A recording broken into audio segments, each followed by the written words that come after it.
Model 3 Generative Android powering on. Film review function engaged.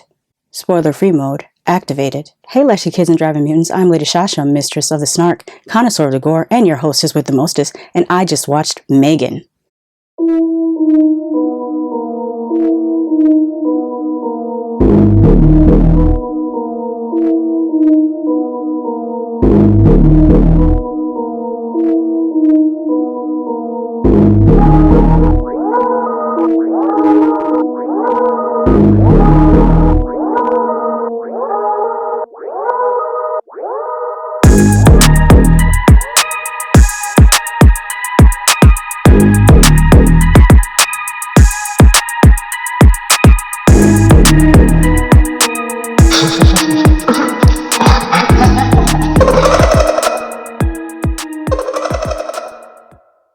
The first part of this review will be spoiler-free, but I will let you know when I get to the spoiler section. When I first saw the trailer for M3GAN, it reminded me of this.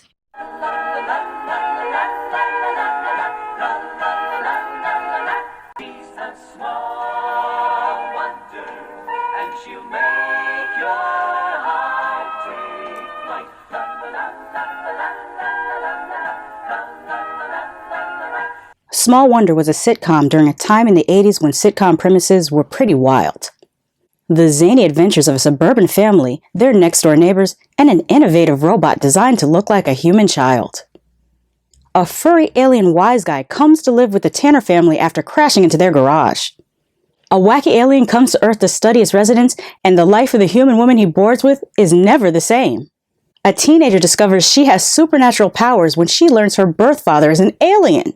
It's like the writer of M3GAN said, small wonder, but make it horror. Speaking of writers, shout out to Akela Cooper, who is the screenwriter, and James Wan, who has a story by credit. Akela is also the screenwriter for *Malignant* and *Hellfest*, amongst her many other writing and producing credits. Shout out to the director as well, Gerard Johnstone, who is also known for directing *Housebound*. I really enjoyed this movie if you can't tell, but if you know me, you know I love a killer doll movie. Hence my dollathons. I also love tech horror, which, by the way, I do have a playlist of tech/cyber horror movies that I have reviewed, so check those out when you get a chance. This is like the best of both worlds. Mind you, I don't love every killer doll movie, but this one, I love. M3GAN gave me what I came for. A nice, concise story, a cool build-up to her shenanigans. It had an old-school storytelling style. Felt like I was watching a canon film. By the way, they did not leave out the camp. Personally, I feel that in order for a movie like this to work, there must be a little bit of camp. It cannot take itself too seriously. I was a little bit afraid that they showed the best scenes in the trailer. Thankfully, that's not the case. There's still many scenes that will come as a surprise for some. I've seen so much horror, I could guess what was going to happen next. That said, I still enjoyed it. At first, I was disappointed when I saw that the movie had a PG-13 rating, and I felt that that might neuter it a little bit. There were cutaways, no nudity, and no foul language that I could recall. Really, there was only one sort of gory scene. I would describe it as light gore. Ow! Let go! You need to learn some manners, Brandon. You know what happens to bad boys that don't mind their manners? They grow up to be bad men. Are you listening to me, Brandon? M3GAN? However, according to screenwriter Akela Cooper, an R-rated version could be made available streaming. She says on movieweb.com, no shade to Universal, love them. And I understand that once the trailer went viral, teenagers got involved, and you want them to be able to see it. There should be an unrated version at some point. I heard it's on the books. But yes, it was way gorier. Her body count in the script was higher than in the movie. It wasn't a Gabriel in *Malignant* scale massacre, but she did kill a bunch more people, including a couple characters whom James was like, I like what you did with those people, but I want them to live. I was merciless. But again, that is me. My humor is extremely dark. I really hope that an unrated or R-rated version does happen. I'm so here for that. Akela also said, quote, I love the response to *Malignant*, and I'm loving the response to M3GAN. But I have to be honest, it's not like I sit down and say, I'm going to write the craziest ish, and it's going to be so campy. I start with character and story and making them real.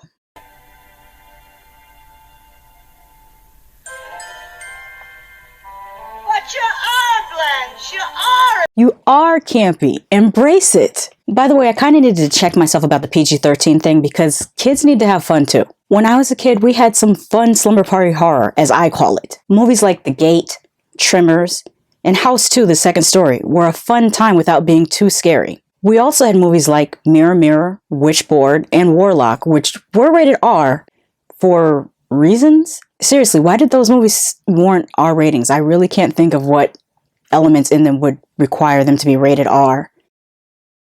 Chud is another one we watched a lot at slumber parties. Don't ask me why, but me and my cousins love to watch Chud. Anyways, my point is the kids need to have fun too. I love the ending of this movie. It pays homage to RoboCop, Terminator, as well as Child's Play, all at the same time. I love Megan's wardrobe, as you can see. Homegirl was serving. Look at this peak coat, tell me she's broke. Not just serving looks in clothes, but also serving looks in these facial expressions that they were giving this doll. The way she was side-eyeing people, I was like, you don't see this android doll side-eyeing y'all? Megan also broke what I call the January curse. What's that? It's said that studios drop movies in January that they have no confidence in. As of this recording, M3GAN is one of the few movies in the last 45 years to drop the first weekend in January and be this successful. Currently, she's also obtained a 98% fresh score on Rotten Tomatoes.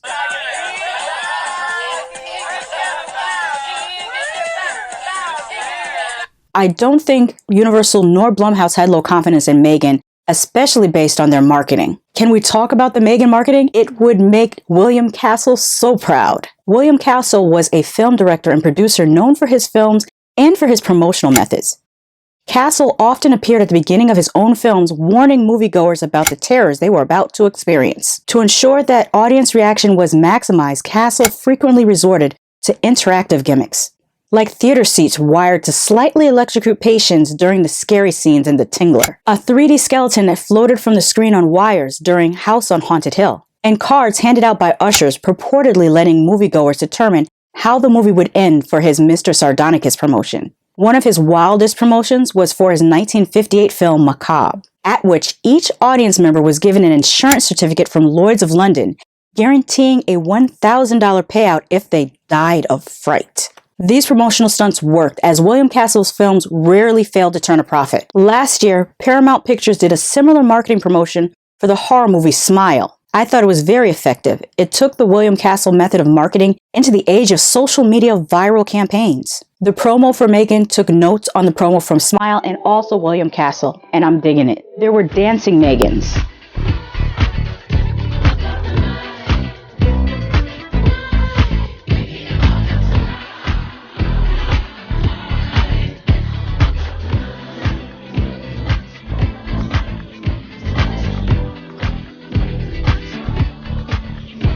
M3GAN's on the subway being creepy.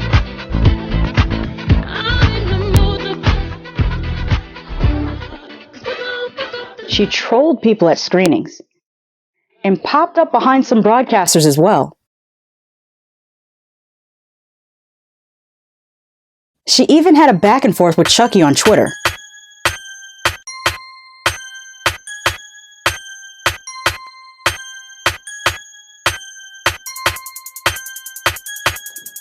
Let's go, get out. Come on, let's go. The bus already outside, man. Y'all got 3 shows. Let's go.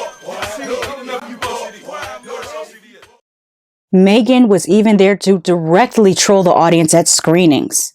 No, I thought I saw her smile. I'm trying to catch her on camera doing it, and I feel like the guys from Nope. She just blinked. Proof that M3GAN is watching us as we watch her and might kill us all later. Well, we'll see. I love having fun and going to the movies. But you know what I don't like? Talking or texting during the movie. Stop texting and put your phone away. You need to learn some manners. I'm so happy that having fun has made a comeback. The promo around this movie is just so fun. If you can watch this movie in the theater with a crowd, I highly recommend it. I'm gonna get into some spoilers now. So go check out M3GAN before watching the next section of this video, and I'll be back in a moment to talk about spoilers. If I entertained you, made you smile, or helped you pass the time, please consider supporting this channel so that I can do that more. Horror channels often get suppressed and demonetized, but you can help in 3 ways: by pledging a monthly contribution on Patreon, sending a one-time tip using your preferred financial app, or you could help for free by liking and commenting for the algorithm, and most importantly, sharing this video on your social media. Thank you so much.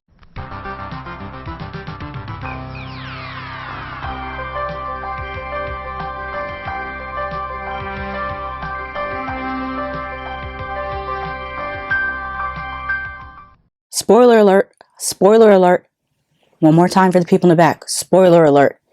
You have been warned. This movie starts out with an ad for Perpetual Pets, and I kind of got a kick out of them because they look like demented Furbies, although Furbies kind of already look demented. Remember when I said this movie kind of reminded me of a Canon movie? One of the earliest scenes is the team working on the first version of M3GAN, and there's a malfunction and her head just explodes.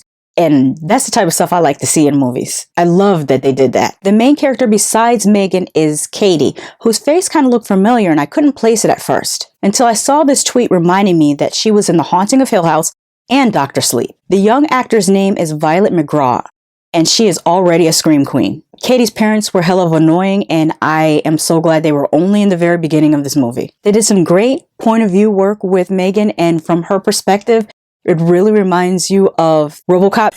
I like it!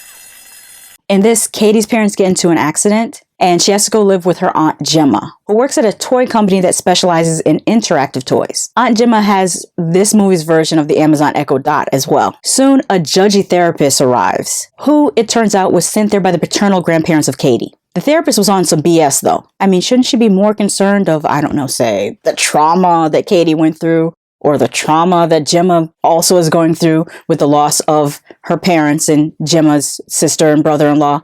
Nope, she's only there to find a reason to send Katie to her grandparents' home in Jacksonville, Florida. Auntie Gemma shows Katie Bruce, a robot that she built in college, who, by the way, kind of reminds me of one of the rejected models of the Ed 209 in RoboCop 2. I don't know if that's on purpose, but if it was, I like that. Bruce also kind of reminds you of a Rock'em Sock'em robot. I'm dating myself there.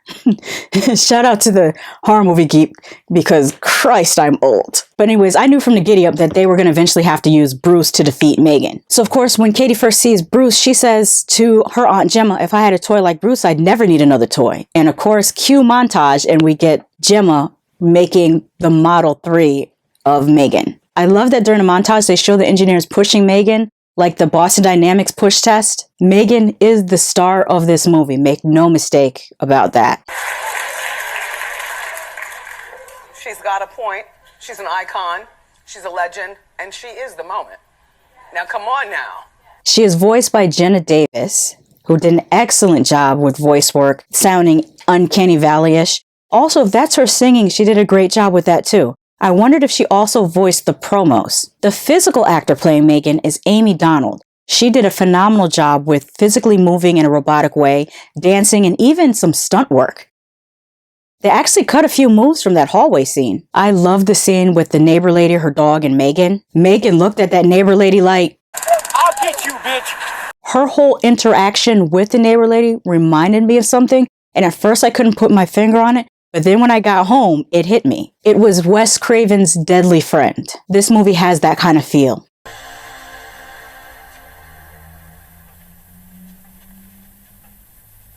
Damn kids.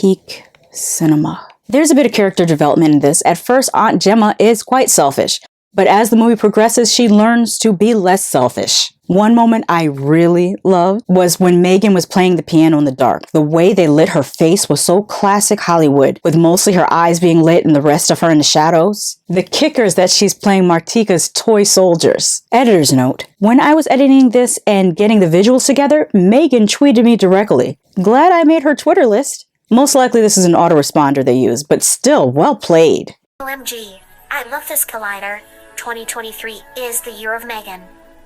And is it anything I can't do? Of course not. Next step, Rolling Stone, cover star.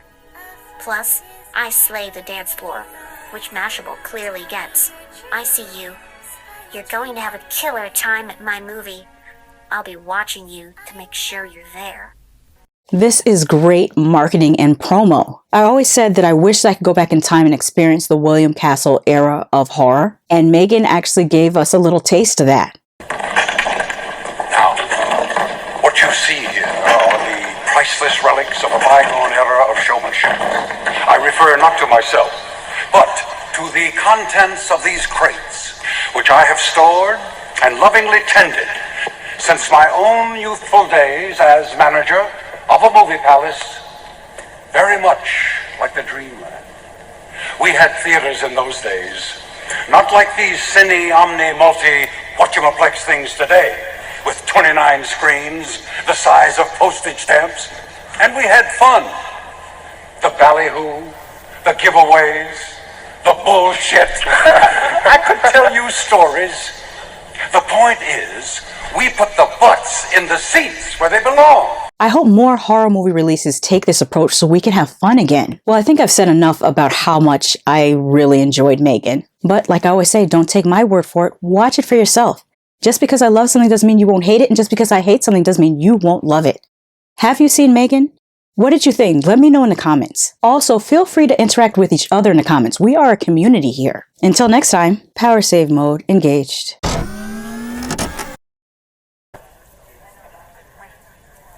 I can't believe you're all here for me.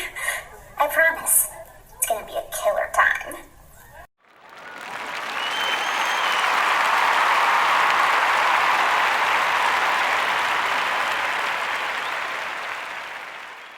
Special thank you to my patrons. If you are new here, welcome to my channel. Feel free to like, comment, and subscribe. Reminder to new and returning Latchkey kids, don't forget to follow me on your preferred social media platform and check the community tab on YouTube for some fun extras. By the way, here are some other videos you might like.